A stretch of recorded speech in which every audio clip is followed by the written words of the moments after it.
So, a lot of new releases at the CHA. Oh my goodness. For all the brands, but for Distress, we really launched quite a few new products in the line, and one of the newest ones I think is getting the most buzz are the new Distress Crayons. So I'm going to start there so you can get your video. Thank you, Tim. Yeah, of course. Distress Crayons, it's a totally new medium to the world of Distress, and that's what I love about them. They are a water-reactive pigment. They are different than other pigment sticks. I do not need to name names. I'll let you as the end user kind of determine that. But I designed something that was not an oil-based crayon. It's a water-based crayon, and I wanted the ability to do a lot of different things with it. I wanted to kind of have the versatility of an opaque pigment, but I also wanted to be able to watercolor it to get translucent effects, and I also wanted the ability to smudge it the same way you would an oil crayon. But when it was all dry, I didn't want it to be smudgeable anymore. Okay, so when you work with them, they're available in 18 colors right now, 3 packs of 6. We did kind of a bright, more of a neutral, and vintage. These are all in the Distress palette. They have a consistency, very creamy, almost like a lipstick. When you color it, the base just turns up to expose more of the medium, okay? Fits in your hand, full crayon, and you can color on it. So you can go in and draw, you can sketch, or you can create some background. So let's talk about the water reactive properties and coloring with it. When you use these, they're very different than working with a marker. Usually when we color with a marker, the idea is to get a small amount of ink on the surface and then go in with a wet paintbrush or water brush and pull that color into a surface if we're watercoloring. These are completely different. Here where I scribbled, here I'm going to saturate some of the color. Let's go in with a water brush and see the difference. When I take a water brush or a wet paintbrush, the area that I have the smallest amount of medium is still going to blend, but not nearly the amount that this area is going to blend. The more pigment you have on the surface, the more it will blend out completely. The less you have, the quicker it's going to dry on the surface, okay? So what's cool about these pigments is I also have the ability to mix colors. If I wanted to combine some colors to create new colors, I can take a color, put it onto the surface, I can color directly into it. You'll see that because it's pigment, it covers it right away, but I can also blend it out. So here I'll take some of that yellow, I can blend that. Here I'll take some of that peacock feather, blend it out, or if I want to mix it, I can create new colors. So you do have the ability to blend and mix your colors as well as keep them independent of one another. Let's pick a prettier blend. I was blending green. I did that this morning too. It's like, why do you always do green? Because this makes a pretty blend. I love that. And I'm just cleaning my craft sheet. I'm just cleaning right there with my brush. Now, let's say we dry this. We can let this air dry, or we can dry this with a heat tool. Drying times, just however long it takes water to dry on paper. That's it, because there's no additional resins in this or mediums. But you can use this on a variety of different surfaces. If I'm going to use this on a coated surface, I don't think I have any coated surfaces left, so let's create one. I'm going to work with some Collage medium to create a coated surface that this can work on. So Collage medium is also new to the Distress line. These Collage mediums are a water-based, waterproof medium. We have discontinued glue and seal. I wasn't really a fan of glue and seal. It was a little wet for me, so when I was working with ephemera, I found that it kind of warped my medium. Multi-medium we still have, and that's a great adhesive, but more for assemblage work. Multi-medium is going to be kind of like that gel medium for wood and metal and plastic, kind of build on it. Collage medium, papers and fabrics. It is to collage. But more importantly are the finishes of Collage medium. We have a matte finish, vintage, which is a tinted medium, so it creates that instant vintage effect. And we have what's called Crazing, my favorite. Crazing medium is this really fine, almost like a crackle type finish, but there is no texture. So crazing is what happens to ceramic and porcelain under the surface. Oh, I see. So unlike crackle that has texture, this has no texture. It has those tiny little cracks that appear under the glue, but it allows you to accent them. And more importantly, it doesn't distort any of the imagery that's on there. So when I work with Collage medium, I like to work with the new Collage medium brushes. I've designed 3 different brushes. I have a small, medium, and a large brush. What's great about these brushes, they're a very short handled brush, but I wanted something that's going to have a little bit of spring or a little bounce into it. So I'll pass this around, you can kind of brush it on your hand. I'm going to work with this brush. Let's see, let's just do regular matte for now. This is what I've been looking for. Yeah, it's a really great brush because when I'm going to, you guys want to try that out? When I'm going to go in and work with medium, I'm just going to dip this into the jar. And when I spread this on, most paint brushes, when you go to apply glue, it tends to spread glue, I think a little too much glue. And when I try to control the amount of glue, it's very difficult to do that. This brush is designed that if I have a medium on my surface, usually a paintbrush, when you go to spread it out, you just end up getting more medium on there. This brush is designed that if I stand it up, I can squeegee off the thinnest layer of medium on my surface because the inside of the brush is open. So it will scoop the medium back into the brush. When you layer your ephemera, I always say that this particular medium has a drying time of now, okay? Which means when I put a piece of ephemera now, put it down, now, done. So unlike multi-medium or glue and seal where you can slide it, manipulate it, when you put it down, done, move on. Next layer, brush this on. If I want to put on another layer of media, put that on. Once it, see, now it's done. Now, even though you saw that little whoosh, once it's down, down. I love that.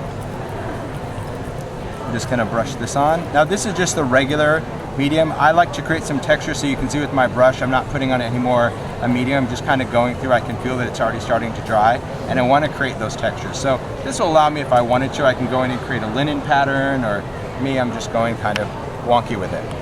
As far as the top coat, depending on how thick you put the medium, because if I'm working with crazing, I would want to put it on a little thicker because I would get more crazing around those edges like I do here.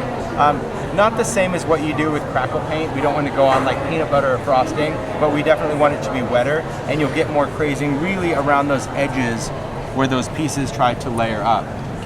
One of the suggestions I have whenever you're working with any type of gel medium or even paint, and you're doing assemblage work, take your brush and just wrap it in a baby wipe and you won't need to clean your brush. I haven't cleaned it all day since 7 this morning, so it'll stay wet the whole time. Yep. Because I'm always like, put it in the water and pull it nope, out. Because then it's too wet, then you have to worry about drying it, so yeah. So you just did this, and then at the end of the day you're going to clean them. Exactly.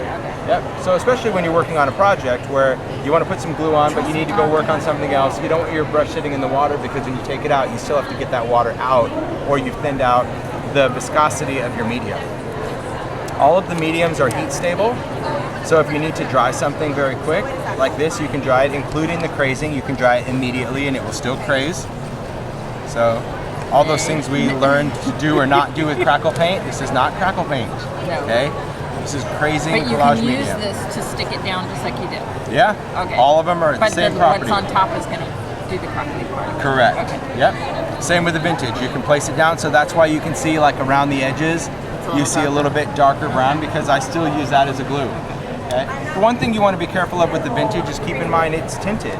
So the more layer you put on top, the darker the color becomes. So if you put 3 or 4 layers of vintage on there, it's going to be vintage. Okay? Super dark. So this is about kind of like what I did, put on that top coat and use that layer. But I love how quick it dries. I love the finish of this. And so it's going to allow me to do kind of some play things on it. So let me trim up my tag. There we go. So now we have a background that's got some medium on it, and I wanted to do that to show you the next feature when it comes to working with the crayons. If I want to create a vintage outline, I can take any of the colors. This one happens to be walnut stain, and I'm just going to go around that outer edge, carefully outline it, and I'm just going to go with my finger and start smudging this out. And this is a real easy way to create a cool vintage effect, cool shadow, just using my finger. You can see that I'm kind of pulling that crayon into that edge right there to really create that drop shadow. It has some great open time, just allowing me to go in with my finger.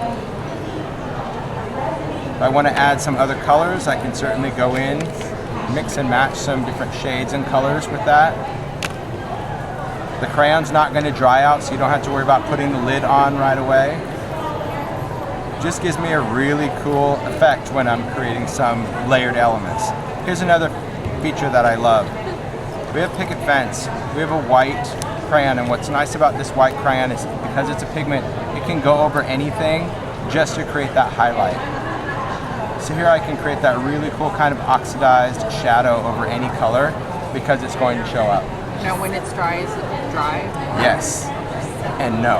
Okay, it still reacts. Still. Okay. So this is where it starts to get really different. So far you're like, okay, yeah. This is where it starts to kind of get a little interesting. What's interesting about this particular product, because it's water reactive, is once this medium dries on the surface, it's not going to smudge off like an oil crayon will, right? Because if you use an oil pastel, every time you touch it, you're going to get some of that movement. This, once it's dry, like now, it's dry to the touch, okay? The only way to get it to react is with water. So it's never a waterproof medium, but it has a stability of touching. So if you wanted to seal this and make it waterproof, you would still use your distress microglaze over it, okay? So this one, I'm gonna go in just with some colors. Just gonna add some different colors with my crayons. So let's just work on some colors down here. And let's blend this out. I'm just switching my blending tools. Just to kind of add some color on there, okay? So I'm going to do kind of a really cool, almost a resist technique on here. So I just wanted to add some color to the bottom, right? So I've got some of that medium on there. I'm going to go in with a stencil. So I'm just going to take one of the new mini layering stencils. These are all a mini version of the large one. So let's take this guy. Now this could be dry, this could be as dry as we want it to be. If we want, we can even heat dry it. So it doesn't really matter how long this crayon has sat on a surface. You have the ability to go in and remove it. So if I want to remove some of that color, I can place this down. I can go in with just a baby wipe. That's all we need. And it doesn't have to be super wet at all, but this baby wipe is going to allow me to go in and remove that crayon, right? So it creates an instant resist right through that crayon. I can lift any element I want, any part of the background that I want to do. If you have any kind of pattern that you want to create, maybe you want to take mini lattice work.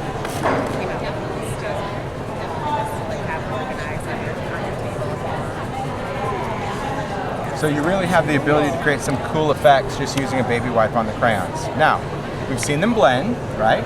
We've seen them blend with water.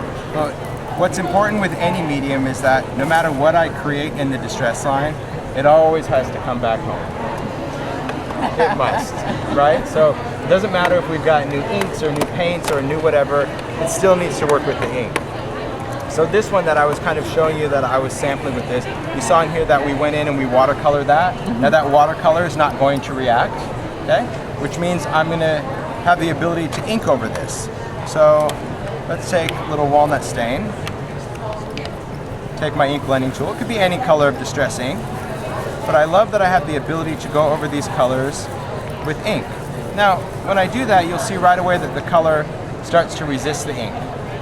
That's a very cool feature just in its own. The fact that I can layer some ink or stain or spray stain over the top of it, it's going to resist. But if I want a little bit more resist to come to the surface, I can go in with some water, and when I spray over the top, all of my color is going to resist, even where I watercolor. It completely removes that distress ink. You're thinking, wait a minute, you said they were water reactive, right? Yeah. And you just and I took it said, off over there? I'm like, kinda, but it depends. So when you're used to seeing a distress medium, anytime we have distress on the surface, so let's take something much more vibrant. Let's take Mermaid Lagoon. If I put this crayon on the surface, it's distress. What's going to happen when I wet it? It's gonna get Nothing. But it's still water reactive. But you use the brush.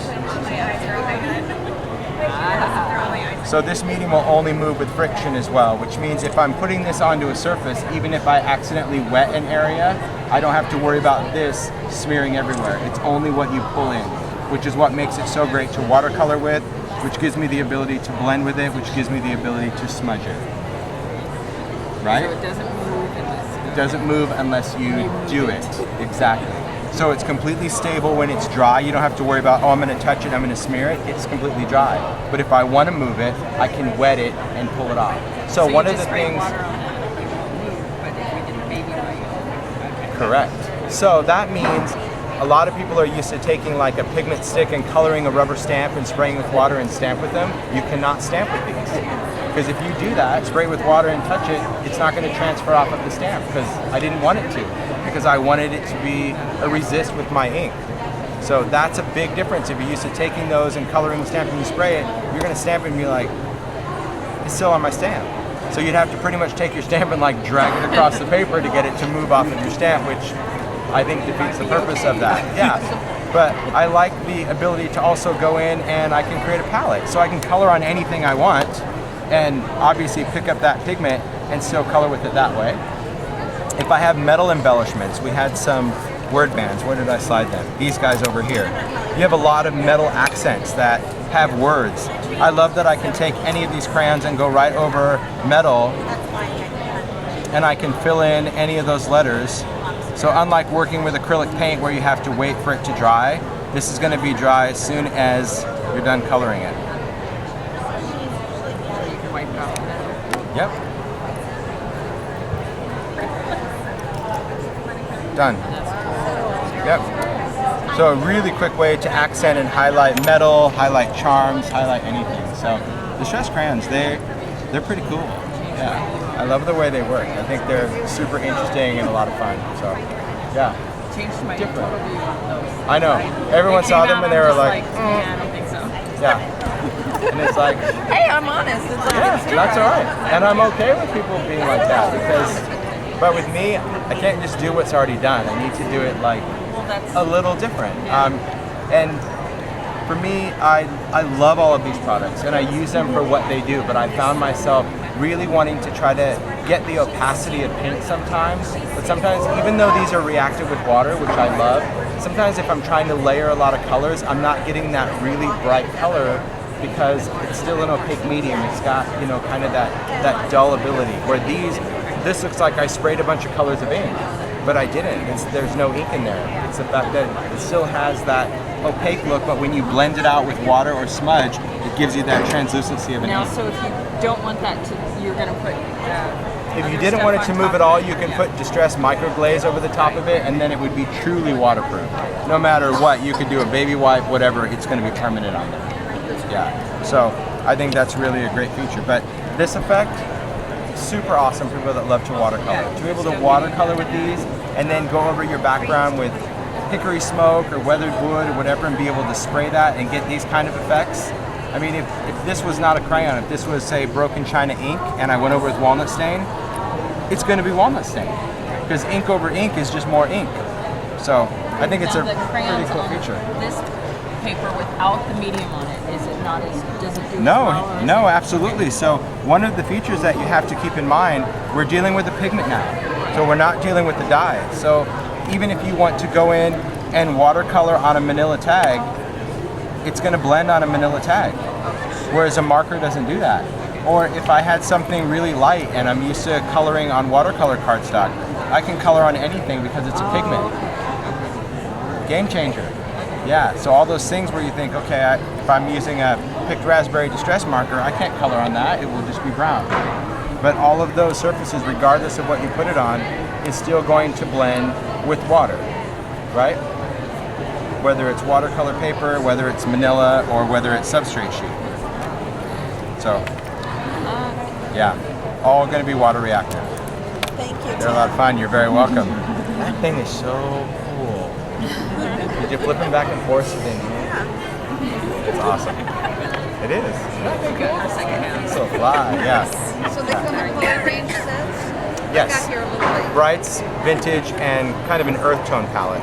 Yeah. You sharpen them, or it's not really intended to be like coloring.